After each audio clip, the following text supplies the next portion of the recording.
ഇന്നലെ അമ്മച്ചി എന്നെ പറ്റി വല്ലതും പറഞ്ഞോ? ആള് ഞാൻ വിചാരിച്ച മാതിരി അല്ലല്ലോ. അയ്യോ ഞാനോ? അമ്മച്ചി ചുമ്മാ പറയുന്നതാ. സ്വന്തം മോളെ പറ്റി ഒരമ്മച്ചി അങ്ങനെ ചുമ്മാ പറയൂ? അങ്ങനെ മുഴുവനും ചുമ്മാതല്ല, പക്ഷെ കൂടുതലും ചുമ്മാതാ. Love affair ഇല്ലാത്തതാണോ? ഏതോ ഒരു മുസ്ലിം പോയാൽ? ആ അതാ ഞാൻ പറയാൻ വന്നേ. സത്യം കേൾക്കണോ? അഷ്റഫിനെ ഞാൻ കാണുന്നത്, അഷ്റഫ് എന്ന പുള്ളിക്കാരന്റെ പേര്. ഞാൻ എന്നും ടൈപ്പിന് പോകുന്ന വഴിക്ക് അഷ്റഫ് അവിടെ കണ്ട് നിൽക്കാറുണ്ടായിരുന്നു പോലും. ഞാനാണെങ്കിൽ വീട്ടിൽ നിന്ന് ഇറങ്ങിയാ പിന്നെ ഇടത്തോട്ടും വലത്തോട്ടും നോക്കുന്ന പ്രശ്നമേ ഇല്ല.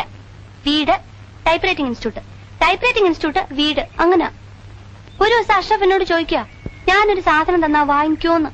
എനിക്കങ്ങ് ദേഷ്യം വന്നു. എന്നാൽ എന്താ സാധനമെന്ന് നമ്മളൊന്ന് അറിഞ്ഞിരിക്കണമല്ലോ. അത് ആ നോക്കുമ്പോഴെന്താ ഒരു കത്ത്. കരണക്കുറ്റി നോക്കി ഒന്ന് പൊട്ടിക്കാൻ ആദ്യം എനിക്ക് തോന്നിയത്. പിന്നെ ഞാൻ ആലോചിച്ചു, അത് വേണ്ട. കത്തിൽ എന്താ എഴുതിയിരിക്കുന്നത് നമുക്കറിയണ്ടേ. പിന്നീട് ആ മനുഷ്യൻ കത്തോട് കത്താണ്. ഒരിക്കലും വാങ്ങിച്ചു പോയില്ലേ, പിന്നെങ്ങനെ വേണ്ടെന്ന് പറയുന്നേ. എന്റെ അയാളുടെയും വീട്ടുകാരെ ഓർത്ത് എല്ലാം ഞാനങ്ങ് ക്ഷമിച്ചു. ഒരു ദിവസം അഷ്റഫ് എന്നോട് പറയാ, ഒരുപാട് സ്വകാര്യം പറയാനുണ്ട്, സ്കൂൾ ഷെഡിന്റെ പുറകിലോട്ട് വരാവോന്ന്.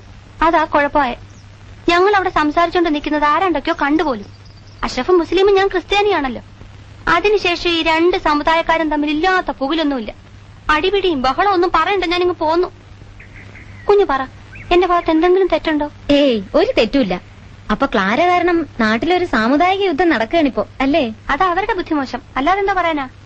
കുഞ്ഞിന് എന്നെ പറ്റി തെറ്റിദ്ധാരണ ഒന്നുമില്ലല്ലോ. തീരില്ല. അത് മതി. ഇപ്പോഴെനിക്ക് സമാധാനമായത്.